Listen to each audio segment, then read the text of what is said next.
Schopenhauer disse o seguinte: muitos filósofos leram a si próprios até a estupidez, pois ao ler em excesso a gente permite que outros estejam pensando por nós.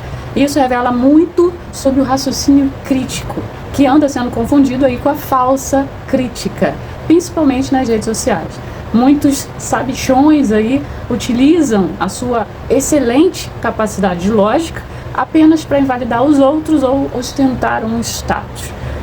No entanto, o que eles não percebem é que a inteligência artificial faz esse trabalho lógico e analítico com muito mais eficiência e com uma vantagem grande, né? Que ela não tem a intenção de se sobressair ou humilhar ninguém. Mas qual a diferença entre o raciocínio crítico e o raciocínio teórico? O raciocínio crítico, ele é vertical. Ele encontra o objeto interessante e aí mergulha para saber mais sobre ele pela própria percepção. O teórico, ele é horizontal. Ele entrelaça pensamentos prontos e acaba, às vezes, pode acabar perdendo a conexão do mundo real, onde ali eu foco só na letra. Por exemplo, ao pensar sobre os meus desejos, em vez de eu procurar saber o que eu gosto e por que eu gosto e como isso começou, eu vou procurar saber o que Schopenhauer fala sobre o desejo. Isso é válido, mas não é um conhecimento profundo da minha conexão, do meu corpo, do meu querer, do meu pensamento com o mundo. Então é um conhecimento horizontal. Eu apenas adoto as coisas que eu estou lendo.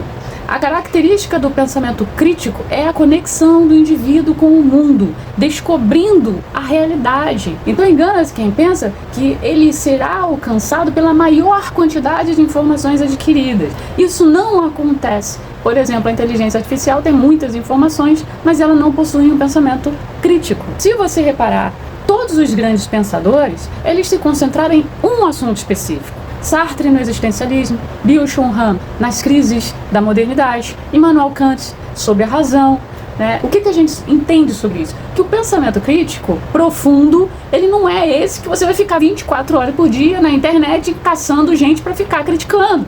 Isso não é pensamento crítico. Isso é a crítica estéril, é a filosofia pedante, né? A pessoa quer atenção, ela quer validação, porque no mundo do lado de fora ela não tem voz, né? Então ela fica ali extravasando entre os dedos. O pensamento crítico mais profundo, com a intenção de mover o social, ele não vai ser construído bebendo de tudo que é fonte, entendeu? Ele para observar um objeto e se questionar: o que é isso que eu estou vendo? O que é isso que eu estou vivendo? Como eu faço parte disso? Né? Eu estou vendo tudo que está envolvido com esse objeto? Estão ocultando alguma coisa? Então eu preciso desse contato real e não ficar, não, calma aí, agora eu vou ler o Rousseau e ele vai me explicar o que eu estou vendo. O que pode também deixar pra gente claro que uma pessoa, ela pode até nunca dominar todos os assuntos filosóficos conhecidos, mas ser ótima em construir um conhecimento crítico. O pensamento crítico profundo é aquele que beira o absurdo, tá? Ele é um absurdo porque ele ainda não foi dito ou não foi abordado tão profundamente. Então ele não vai começar a pensar a vida de uma forma crítica escolhendo um livro filosófico. Ele vai começar a pensar a vida a partir da sua própria experiência. E essa é a grande diferença, né, da inteligência lógica e analítica, que inclusive a inteligência artificial faz. Ela não tem corpo, ela não tem uma realidade, ela só tem história, ela só tem argumentos. Mas nós temos o real, afetos, a empatia, os sentimentos, as emoções, tudo isso são nossas ferramentas para pensar o mundo. Há também o pensamento crítico, que não é tão profundo, mas extremamente necessário. Veja bem, pessoas fazem a crítica estéril que não quer chegar a lugar nenhum. Elas buscam simplesmente mostrar o que sabem. O famoso eu sei que tudo sei e eu tenho fontes para provar. Elas não param para pensar o óbvio. Um vídeo de 1 minuto ou 3 não traz profundidade. E isso é proposital nas redes sociais. Um assunto acadêmico ou um pensamento crítico profundo não tem como ser plenamente abordado em poucos minutos. Então o que acontece? Abrem-se margens para interpretações diversas e para partes que não estão sendo citadas. Então as pessoas querem corrigir isso, querem impor sua visão diante de algo que é só uma sombra na parede, a sombra de um pensamento inteiro daquele que diz.